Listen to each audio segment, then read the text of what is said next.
I parked outside the school, staring at the gray building that had seen more of Ethan's life than his own mother. He hopped out, backpack bouncing. "Dad, hurry! Ms. Harper's going to start the parent-teacher meeting," he said, tugging my hand. "Right behind you, champ," I replied, smiling, though my chest felt tight. I hated how much I worried about him. He glanced up at me, eyes sharp. Wiser than any 10-year-old had the right to be. Inside the classroom, chairs were already scattered, parents murmuring. I squeezed into a seat beside Ethan, who grinned and whispered, "Mom's not coming again, right?" I froze. "Ethan." I started cautiously. "Why do you ask that?" He shrugged, leaning against me. "She's busy. Always busy. That's what everyone says at school." His words hit like a punch. I swallowed hard. "Do you miss her?" I asked softly. Ethan hesitated. "Sometimes. But mostly, I just feel like she's, I don't know, an ice queen." My stomach dropped. "An ice queen," I echoed, my voice tighter than I wanted. He nodded, eyes serious. "Yeah, she's cold. She doesn't listen. She left, and she barely calls. I hate it when she yells about work instead of me." His small hands clenched around his notebook. I felt a mix of anger and sadness I couldn't hide. "Ethan, you're right. She made a choice that hurt us both, and I hated that too." He looked at me, confusion and hurt in his gaze. Why didn't she care about me? I swallowed again, forcing my voice steady. Sometimes people care, but they don't know how to show it, or they choose something else over the people they love. "It's not your fault, kiddo." The teacher, Ms. Harper, began speaking about reading levels, but I barely heard her. My mind replayed memories of Claire, my ice wife, brilliant, ruthless in the boardroom, beautiful and untouchable, but completely absent as a mother. I remembered the nights she stayed late, the birthdays she missed, the vacations canceled for shareholder meetings. "Dad," Ethan whispered, nudging me, "do you think Mom ever thinks about me?" "I think she does," I said, trying to believe it. "But thinking isn't enough. Actions matter more." He frowned, then shrugged, looking down at his notebook. "I guess I get that. I wish she was more like normal moms." I wanted to tell him I understood, that I'd carried that wish too. But instead I said, "I know, buddy. Me too." We sat in silence for a moment. His small hand found mine, and I squeezed it gently. He trusted me, and I had to be strong for him. After the meeting, we walked out together. The sun was low, casting long shadows across the parking lot. Ethan kicked at a pebble. "Do you think Mom even knows I call her that?" I chuckled softly, though it hurt. "I think she'd be surprised. And maybe she'd understand why you feel that way." Ethan frowned. "Maybe, but I don't think she'd change. She's always busy," I bit back, the bitterness rising in my chest. "Some people never change, Ethan, but that doesn't mean we can't be happy." He looked up at me with a small smile. "Yeah, we have each other, right?" "Exactly," I said, ruffling his hair. "No matter what, we've got each other." He nodded, satisfied, then suddenly grinned. "Dad, you think Mom would cry if she saw us right now? Just the two of us, laughing?" I laughed, bitter and soft. Maybe she would. Or maybe she'd just keep staring at her phone and miss it entirely." Ethan giggled. "She's really an ice queen, isn't she?" I smiled sadly, watching him skip ahead. Yeah, she is. But you know what? That's her problem. We'll be just fine without her." And as I watched my son walk ahead, free in his innocence, I felt something stir in me, a quiet determination. Claire might have been cold, distant, unreachable, but I had my son. And together, we'd survive whatever came next. I sank into the worn leather chair at Tom's office, rubbing my temples. "I don't know how I did it," I admitted, my voice rough. Raising Ethan alone, paying bills, keeping him fed. Some days it felt impossible. Tom leaned back, shaking his head.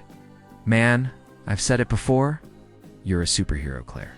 She left you in the middle of everything," I scoffed, bitterness creeping in. "Superhero. More like a juggler on fire." "And for what?" She chased her corner office while I barely slept. Tom smirked. She always did love the view from the top. Cold as ice, remember? The way she treated her employees? I swear she had zero empathy. Clench my fists.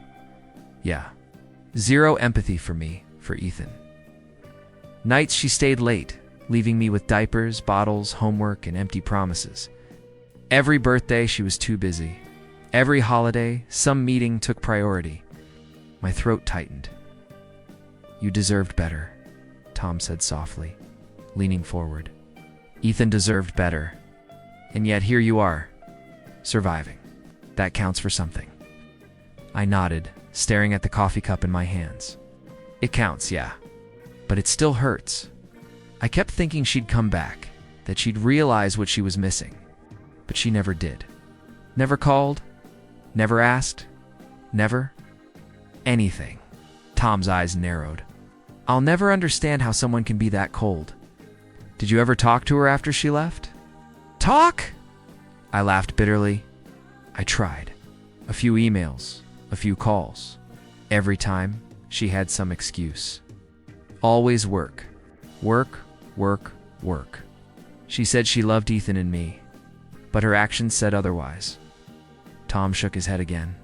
People like her, they only care about themselves. But hey, I heard a rumor. Claire's in trouble. I froze. Trouble? What do you mean? He leaned closer, lowering his voice. Rumor is, her company's stock is dropping. Investors aren't happy. Some top clients pulled out. And Veronica, her assistant, she's been freaking out. I raised an eyebrow. Veronica? I didn't think she cared about anything but herself. She cares about her job, sure. But she's not blind. She sees Claire slipping. Tom grinned faintly. Just saying. Maybe the Ice Queen isn't untouchable. I felt a spark I hadn't felt in years. Anticipation. Maybe even a little satisfaction. Untouchable? I muttered. She left us to rot. She'll get hers. Tom laughed. Careful, man. Don't get consumed by revenge. But I get it. A little justice never hurts. I leaned back, letting the thought settle. Claire's coldness had left scars, but now, maybe she was vulnerable. I could almost see her, suited and perfect, but panicking behind closed doors. Later that day, I called Veronica. Hi, Veronica. It's Jason. Her voice was clipped. Jason, what do you want? I just need to ask a few questions about Claire. Things have come up, and I thought you might know. There was a pause. Why do you care? I have my reasons. Call it curiosity. She sighed. Fine, but I won't sugarcoat anything. She's under pressure. Investors are yelling. Some contracts are slipping. She's stressed. Stressed? I echoed, my pulse quickening. Like worried she might fail? Veronica hesitated. She's always calculated, always in control. But yeah, she's slipping. A little. I felt my chest tighten. Not with pity. Not with forgiveness. But a dark, satisfying clarity. For years she left us behind. Now the tables were turning. I hung up, staring out the window at the city skyline. Memories of sleepless nights with Ethan flashed through my mind, feeding him when he cried. Helping with homework. Watching him sleep because I knew she wouldn't. Anger roared inside me. But so did determination. This wasn't about vengeance alone. This was about balance. About making sure she realized what she had lost. Later, Tom and I met for beers. So, what's the plan? He asked, eyebrows raised. I shrugged, trying to look casual. Not sure yet.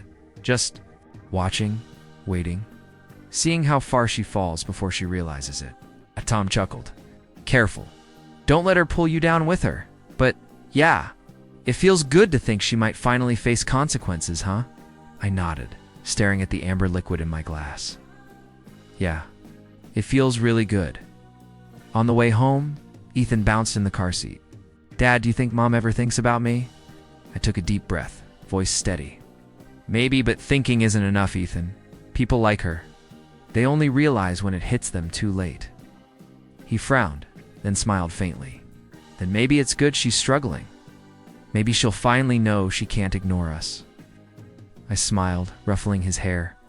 Exactly, kiddo. And no matter what, we're still standing. We've got each other. Ethan leaned against me, tired but content. And as I drove through the city streets, I felt it the first spark of power returning to me.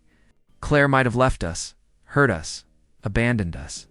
But now I had the upper hand, and I wouldn't waste it.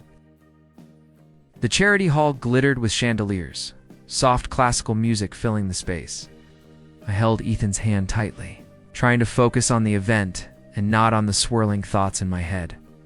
Dad, are we really going to meet all these people? Ethan whispered, adjusting his tie. Yes, buddy. Just smiles and handshakes. Easy, he frowned. You seem tense. I chuckled softly. Just memories and nerves. You'll see. Then she appeared. Claire, my ex-wife. The Ice Queen herself. Perfect, poised, flawless in a designer gown, moving through the crowd like she owned it. My chest tightened. Dad.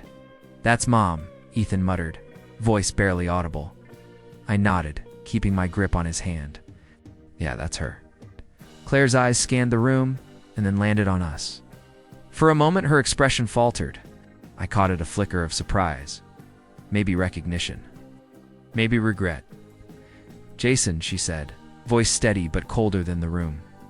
I didn't expect to see you here, Claire replied evenly. Nor I you. She glanced at Ethan, and I noticed her eyes soften, just slightly. Is this your son? Ethan squared his shoulders. Yes, I'm Ethan. You probably don't remember me much. Her lips tightened, and she looked away for a second. Of course I remember you. Ethan. He looked up at me and whispered, She's nervous, smiled faintly. Maybe she is, but keep calm, buddy. Claire finally faced me again. You look, well, both of you, stable, happy even. I tilted my head, carefully neutral. We've been doing fine. Ethan and I. We make our own happiness. Her eyes glimmered. I didn't realize what? I asked softly, leaning slightly closer. She swallowed. How much my absence hurt him. You, everything I left behind. Ethan stepped forward suddenly. Mom, you were always busy. Work, meetings, parties. You never had time for me, you were. An ice queen. The words hit her like a hammer. Her shoulders slumped slightly, eyes glistening. I put a hand on Ethan's shoulder, steadying him. Go on, kiddo. Ethan's small voice grew stronger. I didn't just miss you. I was lonely. I wanted you to notice me, to care, but you didn't. And it hurt. A lot. Claire's lips trembled. Ethan. I know, Mom, I said gently, but firmly. Don't interrupt. Let him speak. Ethan looked up at her. I know you're smart and powerful and all that, but I wish you were here when I needed you. I wish you loved me like Dad does. Her hands shook, a rare vulnerability breaking through her poised exterior.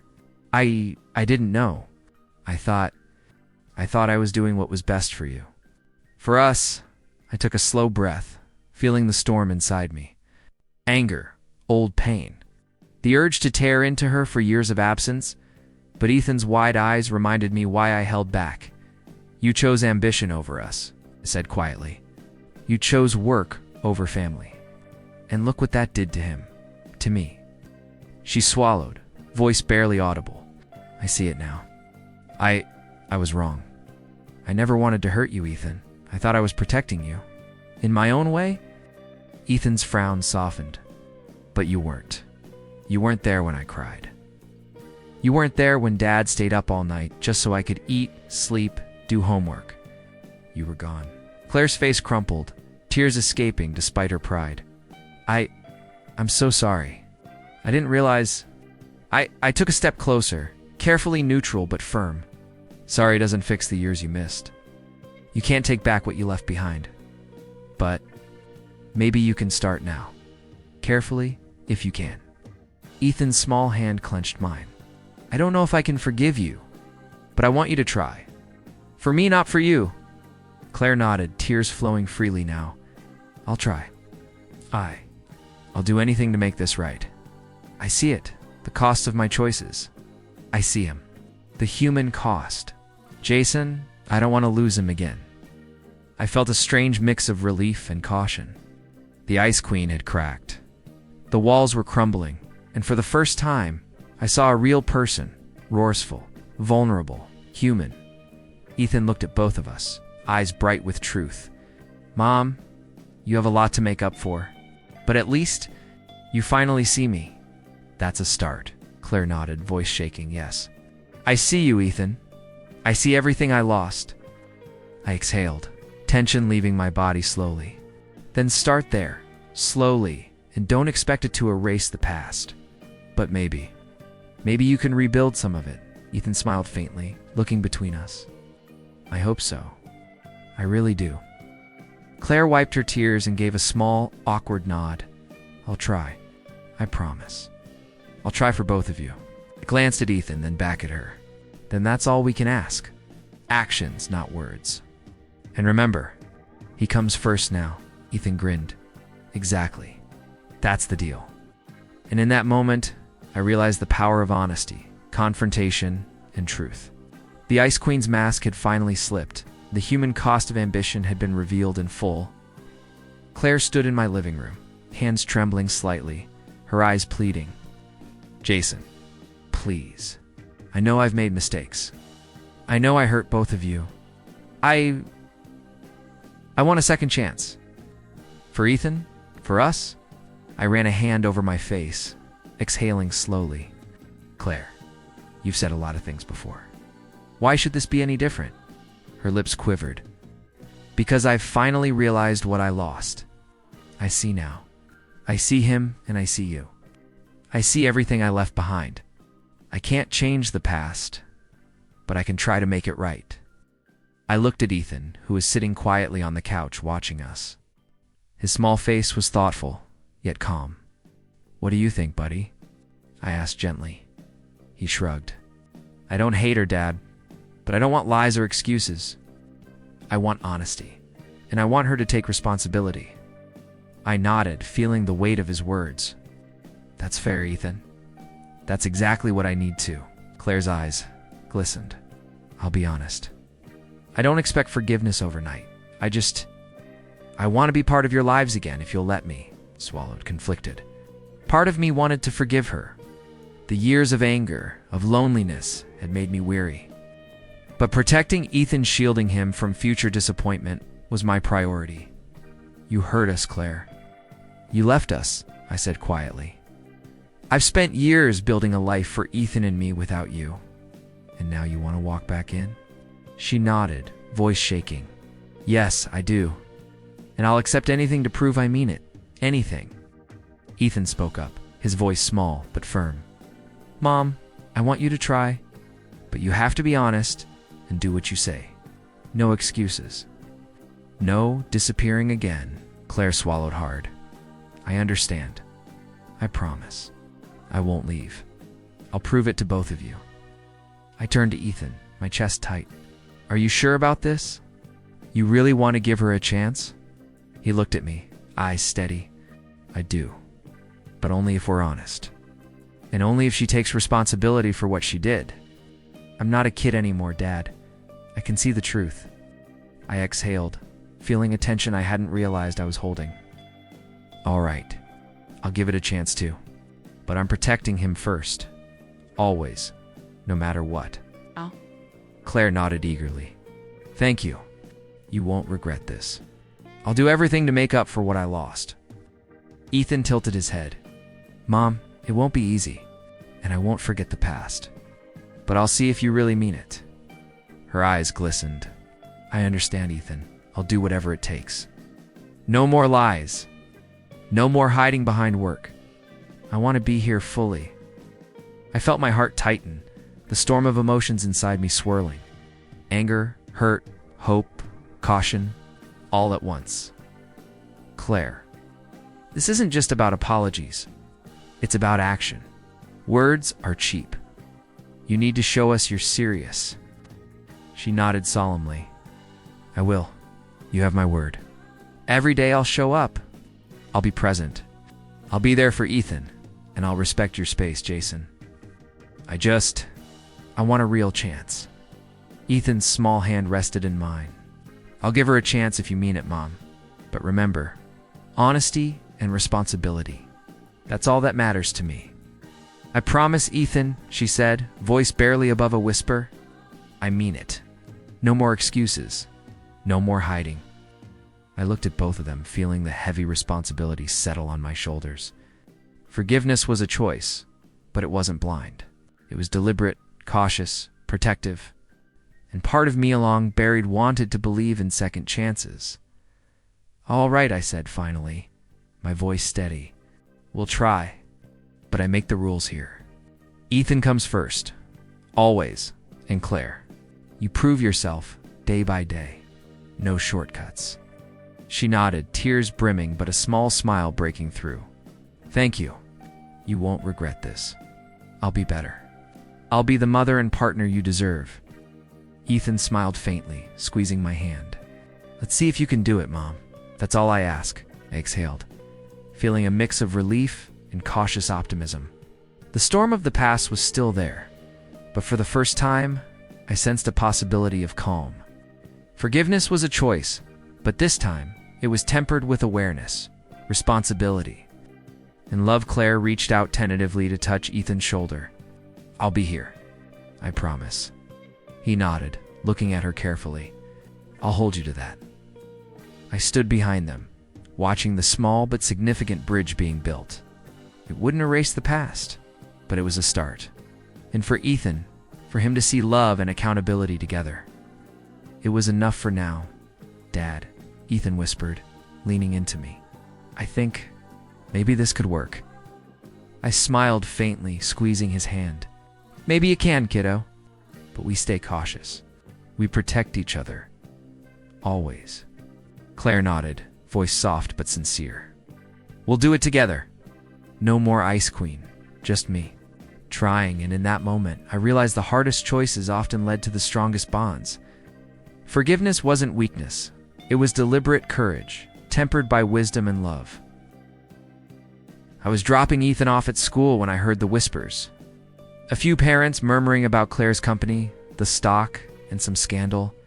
I clenched the steering wheel, a mix of satisfaction and unease settling in my chest. Dad, why are they talking about Mom? Ethan asked, climbing out. I forced a casual tone. Just grown-up stuff. People gossip.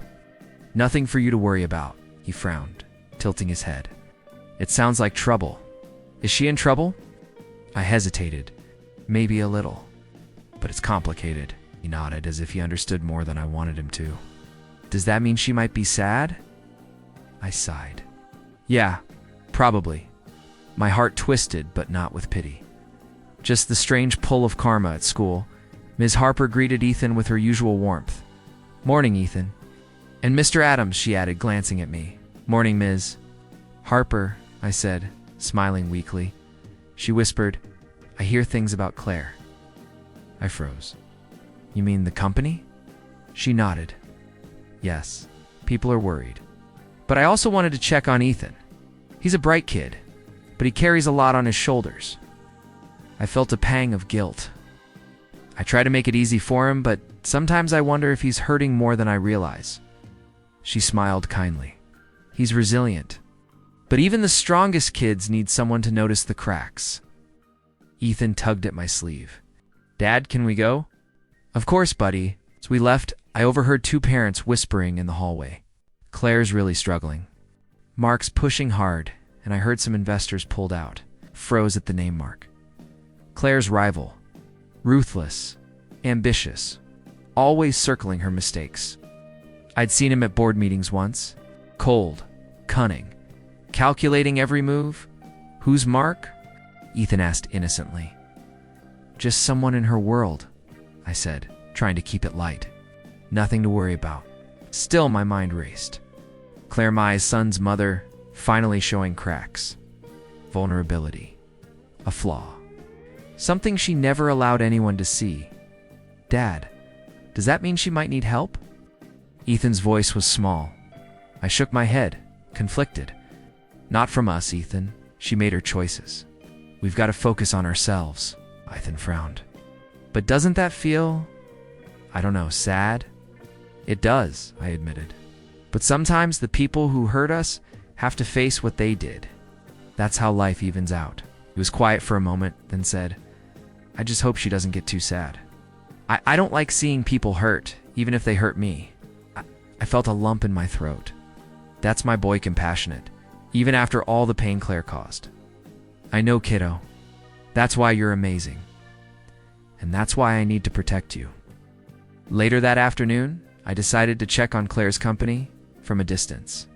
I didn't need Veronica this time. The headline said enough. Investors withdrawing, clients hesitating, employees whispering in corners. And there, in the middle of it all, I imagined her, poised and flawless. But under pressure for the first time in years, she looks human, I muttered to myself. Finally, the thought was strange. I wasn't angry anymore, not fully. Just calculating, watching, waiting.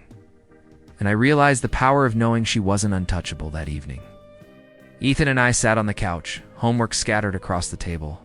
Dad, he said, pencil in hand, do you think Mom ever thinks about how she left us? I hesitated. Maybe, maybe not. People like her, they often only realize after the damage is done. He frowned, tapping his pencil against the paper. I just don't like it. I don't like thinking she doesn't care. I know, I said, softening my voice. I feel the same way. But we can't control her feelings. All we can do is be there for each other. He nodded, satisfied. Okay, I guess it's good we have each other, right? Exactly, I said, ruffling his hair. Always. No matter what. The next morning, I overheard Veronica talking to an employee while waiting at a cafe. It's bad Mark's taken advantage. She's never been this pressured. Claire's slipping, but she won't admit it. I leaned back, silently listening. That was the confirmation I needed. Even the Ice Queen could falter. Even Claire could feel fear. She's human, I whispered. Finally, human. I felt a mixture of satisfaction and unease. Should I intervene? Should I let karma play out? The thought of revenge tugged at me, but so did caution. I didn't want to lose myself in her downfall. Ethan looked up from his cereal. Dad, you okay? I smiled, forcing calm. Yeah, kiddo. I'm okay. Just thinking. He nodded, satisfied, returning to his breakfast. And as I watched him, I felt my resolve strengthen. Claire might have abandoned us, left us to survive on our own. And finally, maybe she was paying the price. But this wasn't about cruelty. It was about balance, about finally seeing justice unfold without losing myself in anger. And for the first time in years, I realized I had the upper hand. I sat in my small apartment, laptop open, staring at the news feed about Claire's company. Investors were nervous, employees whispering in corners, and every small misstep she made was magnified. I leaned back, a strange mix of satisfaction and unease twisting in my chest. Dad, are you working again? Ethan asked from the doorway, holding his homework folder. I forced a smile. Just thinking, buddy. About numbers and stuff. He tilted his head. You look happy. Is it good news or bad? I laughed softly. A little of both. Sometimes watching the world turn upside down is interesting. Ethan frowned. Upside down? I shook my head, closing the laptop for a moment. Never mind. You've got homework, right? He nodded. Yeah, but Dad, do you ever think about Mom? About how she left us? My chest tightened. I do all the time. But thinking won't change the past? We have to focus on the present, on us. He seemed to consider that, then smiled faintly. Okay, but sometimes I wonder if she regrets it. Swallowed, staring at him. Maybe she does. Or maybe she won't. People like her. They're complicated. Later that week, I started subtly influencing Claire's company without anyone knowing. A tip here, a suggestion there. Anonymous messages to investors through legal channels. Small nudges, enough to create doubt in her decisions. I muttered to myself, pacing. If she pushes this contract too fast, just like that, watch it crumble. It was Tom. You okay? You sound different. Excited, maybe? Just watching, I replied. Watching her make mistakes she can't recover from? Tom chuckled. Careful, man. Don't let this turn you into her. I frowned. Sometimes I wonder if I already am. Cold. Calculating, but it feels necessary. Meanwhile, Ethan kept me grounded. Dad, are you angry? He asked one evening, watching me check stock fluctuations. Angry. Yeah, a little, I admitted. But it's more. Seeing someone finally face consequences for choices they made. He nodded thoughtfully. I think, if someone hurts you, it's okay to make sure they don't hurt anyone else. But you have to be careful, Dad. Smiled faintly. Wise words, Ethan. Wise words. One afternoon, I overheard gossip from Lydia, the HR manager at Claire's company, during a chance encounter. She's struggling, Lydia whispered to a colleague. Board meetings are tense. Investors are panicking. I've never seen her like this. Kept walking, pretending to be distracted. Her words confirmed it. Even the Ice Queen had cracks. Later, Veronica called me in directly. Through a forwarded email I'd set up to appear anonymous. Claire is concerned about Ethan. She's asking if anyone knows where he's been, who he's been with. It's unusual. I stared at the screen. Concerned? After all these years? I whispered. My pulse quickened. Pride still held her back, but guilt was starting to surface. I muttered, pacing again. So, she feels something, but it's buried. Perfect. Just enough to create tension, but not enough to save her pride. Tom's voice rang in my mind. Don't get lost in it. Not lost, I muttered. I'm precise, careful, strategic. That evening, Ethan plopped next to me on the couch. Dad, do you ever think Mom would cry if she saw us happy? I hesitated, swallowing. Maybe, maybe not. People like her. They don't always show it. But if she did, it would be too late for her to change anything. Ethan nodded slowly. I think it's kind of funny. She looks so strong, but maybe she's not. Maybe she's scared sometimes. I laughed quietly, shaking my head. Scared. That's one word for it. Finally, she's human. Ethan leaned against me, resting his head. I don't like that she hurt us, but it makes me feel better knowing she's not perfect. I wrapped an arm around him, feeling a wave of protectiveness. Exactly. That's why we keep moving forward. We don't let her mistakes define us. We use them to be stronger. I checked the latest stock numbers. A contract Claire had rushed collapsed. A client pulled out. Small ripples, but enough to shake her confidence. Patience, I whispered to myself. Let her unravel on her own. No need to push too hard. She'll learn. In her own way. Later, Veronica's voice rang in my head again. She's asking about Ethan. And herself. She's conflicted, I smirked. Conflicted. That's exactly where she should be. Pride, battling regret, ambition clashing with guilt. I closed my laptop watching Ethan do homework. We've got this, kiddo. We've got each other, and that's all that matters. He looked up. Dad, you think Mom will ever really understand what she lost? I shook my head, smiling faintly. Maybe someday, but we won't wait for her. We keep going. We keep winning in our own way. Ethan nodded, satisfied, returning to his work. And I sat back, letting the weight of my plan settle in. Revenge wasn't about cruelty. It was about justice, about balance. And for the first time in years, I felt it power tempered with purpose. I watched Ethan play in the yard, sunlight glinting off his hair, laughter spilling from him like music. For the first time in years, I felt the weight of anger lift, replaced by something steadier calm, clarity, and a quiet satisfaction. Dad, Ethan called, running over with a small toy in hand. "Look what I built." I smiled, crouching to his level. "That's amazing, buddy. You're really talented." He beamed. "Thanks. I wanted you to see it first." I ruffled his hair. "I'm proud of you, always." Later, Claire called. I let the phone ring, staring at it. Finally, I picked up, keeping my voice steady. "Hello, Jason," she said, soft, almost pleading. "Claire," I replied evenly. "What is it?" I wanted to check on Ethan, to see if he's okay. And to see if maybe we could talk. I inhaled slowly. "Claire, we've talked. I've made it clear. If you want to be in our lives, it's not about words. It's about actions. Prove you've changed day by day. Until then, you stay on the outside." Her voice cracked. "I understand. I really do. I feel awful about everything. I didn't realize how much I hurt him. Like I knew." Claire," I interrupted gently but firmly. "Feelings don't undo years of absence. I've protected Ethan all this time. He's happy, safe, and growing. That's my priority. Nothing else matters right now." "I know."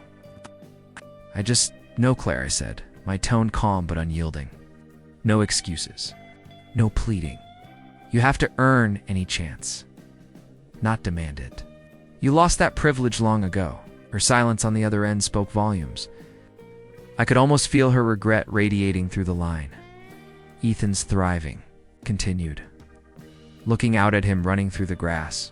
"He's strong, wise beyond his age, and I'm finally free from all the anger that weighed me down. That's your choice to accept or not, but I won't let it control me anymore." Claire's quiet sob reached my ears. "Jason, I'm so sorry. I really am. I see it now. I see everything I lost, everything I hurt." I closed my eyes, letting a small sigh escape. "And that's the reality. You see it now, but it's too late to undo it. Karma has its course. You have to live with your choices. I, however, choose peace. I choose my son. And I choose myself. Jason." Her voice was fragile, haunted. "You'll understand someday," I said softly. "Actions have consequences. And right now, your consequence is knowing you hurt us. That's your lesson. Don't try to fix it with words. Fix it with your life, if you can." She swallowed, the silence stretching between us. I get it. I understand. I just wish I could take it all back." "You can't," I replied. "But maybe you can grow from it. Learn from it. Don't repeat it. That's all you can do." The line went quiet, and I hung up, feeling lighter than I had in years. For the first time, I sensed closure. The past was behind me, and the future, mine and Ethan's, was open, full of possibilities. I turned to Ethan, who had come back inside, eyes bright. "Dad," she called. I nodded, yes. And I told her exactly where she stands. No shortcuts, no excuses. She's got to prove she's worthy of any place in our lives. Ethan grinned faintly. "Good, I like that. I feel safe. And happy. I like this." I pulled him into a hug. "That's all that matters, buddy. Your happiness, your safety, your heart. Nothing else comes first." He laughed softly, resting his head against my shoulder. "We did it, Dad. We're okay," I smiled, feeling a warmth I hadn't felt in years. "Yes, we are. And we'll keep being okay. Together." Later that evening, I reflected quietly. The years of betrayal, anger, and pain had shaped me, but they no longer defined me. I had grown stronger, wiser, more patient. I understood now the weight of choices, the cost of ambition, and the value of family. Claire would live with regret, and that was justice enough. She had learned painfully the consequences of prioritizing ambition over love. But for Ethan and me, the chapter was closed. We had survived, thrived, and emerged stronger. I looked at Ethan sleeping peacefully in his room later that night and whispered, "We made it, kiddo. We made it." The moonlight spilled across the room, soft and forgiving. For the first time in years, I felt truly free. Free from anger, free from past pain, and free to embrace life with hope and love. Ethan stirred slightly, murmuring, "Dad, love you." I kissed his forehead gently. "Love you too, buddy, always." And in that quiet moment, I understood fully. True strength wasn't in revenge, control, or dominance. True strength was in resilience, in self-worth, and in protecting the ones you love. We had endured, we had learned, and finally, we had closure.